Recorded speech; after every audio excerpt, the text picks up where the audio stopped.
할렐루야, 반갑습니다. 예배하는 가정마다 하나님의 복됨이 충만하기를 주님의 이름으로 축복합니다. 아멘. 찬송가 292장입니다. 주 없이 살 수 없네.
기도하겠습니다. 은혜가 풍성하신 주님 감사합니다. 화요일 새벽 주님의 은혜를 구합니다. 시편 78편의 말씀을 통해서 순종하는 백성, 주의 음성에 청종하는 백성 되게 도와주시옵소서. 그래서 주의 백성된 자로서 하나님의 은총을 입고 주의 양들을 양육하는 목자의 삶을 살게 도와주시옵소서. 주님, 환우들 위해 기도합니다. 하나님의 위로하심과 치유하심과 안아주심을 베풀어 주시옵소서. 주님, 선교사님들을 위해서 기도합니다. 그 가정과 그 사역 속에 하나님의 은총이 넘쳐나기를 간구합니다. 복음을 전하고 있습니다. 그 땅에, 메마른 땅에 주의 생수의 강이 흘러 넘치게 하여 주시옵소서. 복음을 전할 때 듣는 자가 있게 하시고 구원받는 자가 있게 하여 주시옵소서. 그 가정을 지키시며 자녀들의 복에 복을 더하여 주시옵소서. 하나님께서 그 선교사님 가정을 강건케 하여 주시고 여호와 이레 하나님께서 공급하시고 또 채워주시는 은혜가 있게 하여 주시옵소서. 예수님 이름으로 기도합니다. 아멘. 하나님께서 주신 말씀 시편 78편입니다. 시편 78편 56절에서 마지막 72절까지 한 절씩 나누어 읽습니다. 그러나 그들은 지존하신 하나님을 시험하고 반항하여 그의 명령을 지키지 아니하며 그들의 조상들 같이 배반하고 거짓을 행하여 속이는 활같이 빗나가서 자기 산당들로 그의 노여움을 일으키며 그들의 조각한 우상들로 그를 진노하게 하였으며 하나님이 들으시고 분내어 이스라엘을 크게 미워하사 사람 가운데 세우신 장막 곧 실로의 성막을 떠나시고 그가 그의 능력을 포로에게 넘겨주시며 그의 영광을 대적의 손에 붙이시고 그가 그의 소유 때문에 분내사 그의 백성을 칼에 넘기셨으니 그들의 청년은 불에 살라지고 그들의 처녀들은 혼인 노래를 들을 수 없었으며 그들의 제사장들은 칼에 엎드러지고 그들의 과부들은 애곡도 하지 못하였도다. 그때 주께서 잠에서 깨어난 것처럼 포도주를 마시고 고함치는 용사처럼 일어나사 그의 대적들을 쳐 물리쳐서 영원히 그들에게 욕되게 하셨도다. 또 요셉의 장막을 버리시며 에브라임 지파를 택하지 아니하시고 오직 유다 지파와 그가 사랑하시는 시온산을 택하시며 그의 성소를 산의 높음같이 영원히 두신 땅같이 지으셨도다. 또 그의 종 다윗을 택하시되 양의 우리에서 취하시며 젖 양을 지키는 중에서 그들을 이끌어내사 그의 백성인 야곱 그의 소유인 이스라엘을 기르게 하셨더니 이에 그가 그들을 자기 마음에 완전함으로 기르고 그의 손에 능숙함으로 그들을 지도하였도다. 아멘. 2001년 1월에 이제 대한민국의 월드컵 축구 대표팀이 이제 경기를 가졌습니다. 남미의 이제 파라과이라는 강팀과 이제 시합을 했습니다. 근데 한국의 그 대표 선수, 그 중에 이제 골키퍼, 너무 중요하죠. 축구에서 골키퍼 정말 중요합니다. 김병지라는 선수가 있습니다. 그 선수가 좀 공격적입니다. 다시 말해서 이 선수가 골을 넣는 골키퍼다. 이제 이런 이제 별명이 있습니다. 그래서 가끔 이제 돌발 행동을 합니다. 경기 중에 골키퍼는 이제 골대를 지켜야 됩니다. 근데 가끔 이제 여유가 있다 싶으면 좀 앞쪽으로 나오는 거예요. 골대를 좀 비워두고 좀 앞쪽으로 나와서 좀 공격적으로 드리블도 하고 또 이렇게 패스도 하고 그런 유형의 선수입니다. 근데 2001년 1월달 파라과이와 경기에서 그 당시 이제 히딩크 감독이 이제 보는 앞에서 실수를 합니다. 이 골키퍼가 자신이 공을 몰고 와서 하프라인이라고 하죠. 거의 이제 경기장의 절반까지 온 거예요. 그렇게 하면 안 되는 겁니다. 원래 골키퍼는. 근데 골을 몰고 오다가 이 김병지 선수가 상대편 파라과이 선수한테 공을 빼앗긴 겁니다. 너무나 위기죠. 골대는 비어있고. 하지만 이제 다행히 김병지 선수가 이제 상대편으로부터 골을 되찾았습니다. 다들 이제 그 상황을 보고 경악을 했죠. 그리고 히딩크 감독이 아마 정말 뿔이 났던 것 같습니다. 화가 많이 났던 것 같습니다. 그래서 2002년 한일 월드컵 경기 때 김병지 선수는 한 번도 이 경기장을 밟지 못했습니다. 실제 이제 경기 때는 이웃재라는 다른 골키퍼가 이제 등용이 되었습니다.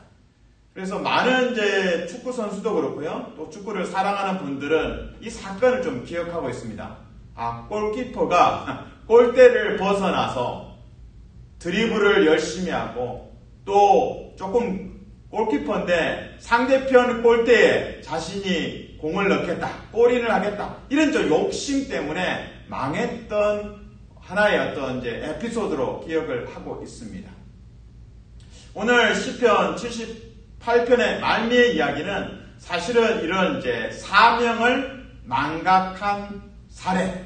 그래서 하나님께서 새로운 후보를 등용시키고 또 새로운 장소를 하나님의 장소로, 예배처소로 삼으시는 그런 이제 스토리와 연결이 됩니다. 자, 본문을 한번 살펴보겠습니다. 78편 56절, 57절을 읽으면서 불순종과 관련해서 6번에 걸쳐서 언급하고 있습니다. 물론 이제 단어가 다 바뀝니다. 자, 그래서 56절, 57절 읽으시면서 불순종과 관련된 내용들을 한번 확인하시면 좋겠습니다. 시작! 그러나 그들은 지존하신 하나님을 시험하고 반항하여 그의 명령을 지키지 아니하며 그들의 조상들 같이 배반하고 거짓을 행하여 속이는 활같이 빗나가서. 자, 56절, 57절에 불순종과 동의어처럼 쓰이는 6단어가 있습니다. 56절에는 시험하고, 두 번째 반항하여, 그리고 명령을 지키지 아니하며, 그리고 네 번째 조상들에게 배반하고, 조상들처럼, 그리고 거짓을 행하고, 그 다음에 속이는 활같이 빗나가서. 활이 빗나간다라는 것이 이제 원래 히브리어에서 죄를 범하다라는 것과 이제 연결이 됩니다. 이처럼 불순종에 대한 메시지를 56절, 57절에서 언급하고 있습니다. 하나님의 백성들이 불순종했다. 더 구체적으로 이제 58절에서 우상 숭배에 대해서 이야기합니다. 그 많은 불순종 가운데 하나님을 외면하고 그 이방인들이 섬기는 헛된 신을 섬기는, 그것을 이제 58절에서 이야기합니다. 58절 읽습니다. 시작! 자기 산당들로 그의 노여움을 일으키며 그들의 조각한 우상들로 그를 진노하게 하였음에. 언약 백성이 이제 우상 숭배를 함으로 인해서 하나님께 철저하게 이제 불순종하는 모습을 그려내고 있습니다. 이후에 이제 하나님께서 그들을, 불순종하는 언약 백성을 심판하십니다. 자, 근데 오늘 본문은 사실상 구약의 어떤 그 사건과 밀접하게 이렇게 연결이 되어 있습니다. 이제 본문에서 시편 78편에서 얻을 수 있는 몇 가지 정보가 우리한테 이제 힌트를 줍니다. 첫 번째는 실로입니다. 실로에 하나님의 그 성막이 있었다. 그리고 두 번째 다윗 이야기가 나오고, 그리고 시온, 이제 예루살렘이 언급되고 있습니다. 자, 실로라는 것, 예루살렘, 시온, 그리고 다윗, 이 정보를 가지고 우리가 이제 사건을 조금 이렇게 내로우 다운, 좁혀갈 수 있습니다. 실로에 성막이 있었다. 언제입니까? 그러니까 예루살렘의 성전이 지어지기 전에 그 성막, 언약궤, 하나님의 언약궤가 이제 실로라는 곳에 있었습니다. 그래서 그 실로에 언약궤가 있을 때에 성경을 이제 찾아가 보면 사무엘상 이제 시작 부분부터 이제 실로가 언급됩니다. 특별히 이 엘리 제사장이 나오죠. 엘리 제사장의 이제 두 아들이 하나님의 제사를 이제 멸시한다는 내용이 사무엘상 2장에 나옵니다. 그리고 사무엘상 이제 4장에서는 이스라엘 백성들이 블레셋 군과 이제 전쟁을 하게 됩니다. 근데 처음에 나갔다가 이제 패배를 합니다. 그때 이제 무려 4,000명이 죽임을 당합니다. 그 언약 백성들이 생각하기를 우리가 하나님께 불순종했다, 죄를 지었다, 회개하자가 아니었어요. 우리가 하나님의 궤, 언약궤를 가져오지 않아서 우리가 패배했다. 이것만 가져오면, 하나님의 언약궤만 가져오면 우리는 성공할 수 있다, 이길 수 있다. 착각한 거죠. 마치 부적처럼, 도깨비 방망이처럼 하나님의 궤를 사용하고자 했습니다. 실제로 이제 하나님의 궤를 가져왔고 전투를 했고 졌습니다. 언약 백성이 지고 언약궤는 빼앗기고, 그리고 엘리 제사장의 두 아들 홈니와 비느하스는 전장에서 죽습니다. 그리고 언약 백성은 3만 명이 사륙을 당합니다. 이 소식을 엘리 제사장이 듣고 두 아들이 죽었다는 것, 그리고 충격적으로 하나님의 언약궤를 블레셋 군들에게 빼앗겼다는 소식을 듣고 충격을 받습니다. 너무나 그 충격이 컸는지 엘리 제사장은 사망을 하게 됩니다. 그리고 이미 이제 죽은 그 비느하스의 아내가 이제 해산을 하면서 또 죽음을 경험합니다. 그때 이제 낳은 아들의 이름을 이가봇, 영광이 없다. 그래서 하나님의 영광이 이스라엘에 더 이상 없다. 너무나 불순종했고 하나님을 멸시했기 때문이죠.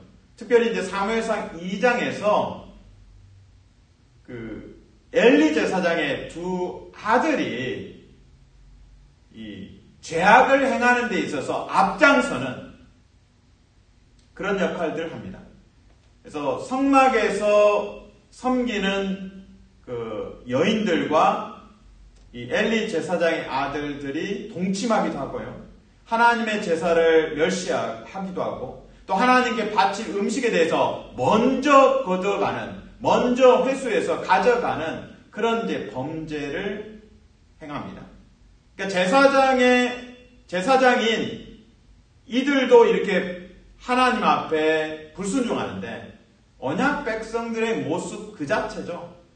언약 백성도 다 패역과 이제 불순종에 빠져 있는 모습이라고 할 수 있습니다. 자, 이런 역사적 배경 안에 있는 것입니다. 사무엘상 2장, 사무엘상 4장, 엘리 제사장, 그리고 엘리 제사장의 두 아들 홈니와 비느하스의 비행, 불순종, 하나님의 제사를 멸시하는 행동. 그것이 이어져서 이제 블레셋과의 전투에서도 패배하고 언약궤를 빼앗기고, 엘리 제사장 죽고 또 제사장 비느하스와 또 홈니와 비느하스 같이 죽습니다. 그러면서 중요한 것은 이제 사무엘상 4장에서 하나님의 궤, 언약궤를 빼앗겼다. 5번 강조됩니다. 하나님의 언약궤를 빼앗겼다. 5번에 걸쳐서 강조하고 있습니다. 사실상 이 언약궤를 빼앗기기 전부터 하나님의 백성들의 마음에서 말씀이 떠난 거죠. 삶 자체가 불순종하고 탈선을 하고 우상 숭배하고 간음하고 모든 부도덕하고 하나님께서 금한 것들을 행하는, 이미 말씀을 떠난 거죠. 그래서 언약궤를 이제 빼앗기는 모습까지 우리가 사무엘상 4장에서 확인할 수 있고, 그러면서 중요한 것은 하나님의 영광이 떠났다. 이 주제도 3번에 걸쳐서 강조를 하고 있습니다. 이제 그런 역사적 맥락에서 오늘 시편 78편 이제 마지막이 이제 확인할 수 있습니다. 자, 여기서 중요한 것은 하나님께서 사명을 감당하지 않는 제사장, 사명을 감당할 수 없는 그곳, 그 실로를 문 닫게 하시고 폐업, 그리고 개혁, 신장개혁, 새롭게 개혁하는 예루살렘, 그리고 하나님께서 세우신 기름 부으신 다윗, 이것이 이제 새로운 변화입니다. 책임을 다하지 않고 사명을 다하지 않는 실로는 문 닫고 하나님께서 기름 부으시고 하나님의 마음에 합한 자 다윗을 일으켜 세우십니다. 자, 실로에 대한 내용은 60절입니다. 같이 읽습니다. 시작. 사람 가운데 세우신 장막 곧 실로의 성막을 떠나시고. 그리고 이제 시온에 대한 내용이 68절에 나옵니다. 68절 같이 읽습니다. 시작. 오직 유다 지파와 그가 사랑하시는 시온산을 택하시며. 시온산이 나중에 이제 예루살렘과 동의어로 보시면 되겠습니다. 이어서 엘리 제사장의 두 아들은 하나님을 멸시했습니다. 반대로 다윗은 하나님을 경외하는 자였습니다. 하나님의 마음에 합한 자라는 별명이 있습니다. 이제 다윗에 대해서 오늘 시편 78편은 다윗을 계속 언급하고 있습니다. 순종의 사람, 순종의 사람, 순종의 사람 다윗으로 마무리하고 있습니다. 70절 읽습니다. 또 그의 종 다윗을 택하시되 양의 우리에서 취하시며. 그리고 72절 이에 그가 다윗이죠. 그들을 자기 마음에 완전함으로 기르고 그의 손에 능숙함으로 그들을 이스라엘 백성을 지도하였도다. 아멘.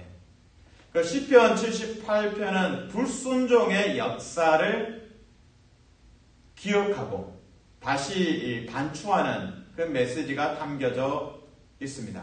그래서 출애굽기와 또 민수기 그때 일어났던 사건들, 하나님의 기적이 있었고 홍해를 건넜고 이런 기적들을 언급하고 있습니다. 그리고 오늘 본문에서는 실로의 성막이 있었고 엘리 제사장의 역할이 있었고 사명이 있었고 그 아들 된 홈니와 비느하스도 제사장의 사명이 있었습니다. 그러나 그들은 탈선했고 그들은 하나님을 멸시했습니다. 그래서 하나님께서 실로는 문 닫게 하시고 예루살렘에 문을 열게 하시고 그리고 홈니와 비느하스가 아니라 새로운 믿음의 사람 하나님께서 기름 부으신 다윗을 사용하십니다. 말씀을 요약합니다. 설교 서두에 저는 축구 선수 중에 골키퍼를 말씀드렸습니다. 골대, 자신의 골대를 비워두고 공격적으로 앞쪽으로 나오다가 하프라인까지 운동장의 절반까지 나왔다가 히딩크 감독의 이제 분노를 초래했던 사람. 그래서 한일 월드컵 전에 한 번도 뛰지 못했던 선수를 언급했습니다. 히딩크 감독은 이제 불순종하는 골키퍼는 선택하지 않는 거죠. 순종할 수 있는 사람, 감독의 작전과 전략과 지시에 철저하게 수긍하고 순종하는 사람을 선택하고, 그래서 그 선수가 이훈재 선수였고 또 월드컵 4강까지 진출하는 역사적인 그 장면에 등장하게 되었습니다. 오늘 시편 78편의 마무리는 다윗입니다. 순종의 사람, 순종의 사람. 우리 성도의 삶도 골키퍼와 비슷합니다. 우리가 지켜가야 할 골대가 있습니다. 여러분의 골대는 무엇입니까? 성도가 지켜가야 할 골대는 예배입니다. 이 예배를 지켜나가는 것이 바로 하나님께서 원하시는 바입니다. 그리고 가정을 지켜나가고 우리의 가족을 믿음 안에서 지켜나가는 것이 필요합니다. 말씀을 지켜나가는 일, 나의 기도의 시간을 지켜나가는 일, 사랑하는 일에 헌신하는 것, 그것이 지켜나가야 할 우리가 골키퍼입니다. 프라미스 키퍼입니다. 하나님의 약속을 지키는 자입니다. 하나님께서 또 예수님을 통해서 말씀하셨습니다. 사랑하라. 나 사랑보다 미워하고 시기하고 질투하기에 바빴던 우리 자신, 하나님 앞에 회개해야 할 것입니다. 말씀을 맺겠습니다. 골키퍼, 골대를 지켜야 합니다. 자신의 사명에 충성해야 합니다. 그때 하나님께서 하나님의 마음에 합한 자로서 그 사람을 존귀하게 다윗처럼 사용하십니다. 여러분의 골대가 무엇인지 질문하고 여러분이 지켜가야 할 예배와 기도와 말씀 충성되게 지켜나가는 성도 되시기를 주님의 이름으로 축복합니다. 아멘. 기도하겠습니다. 하나님 감사합니다. 우리는 골키퍼입니다. 복음을 지켜나가야 하고 예배를 지켜나가야 합니다. 말씀을 지켜나가며 기도의 시간도 지켜나가야 합니다. 불충했던 우리의 죄를 용서하여 주시옵소서. 이제는 다윗처럼 하나님의 마음에 합한 자로 온전히 순종하는 성도되게 도와주시옵소서. 예수님 이름으로 기도합니다. 아멘.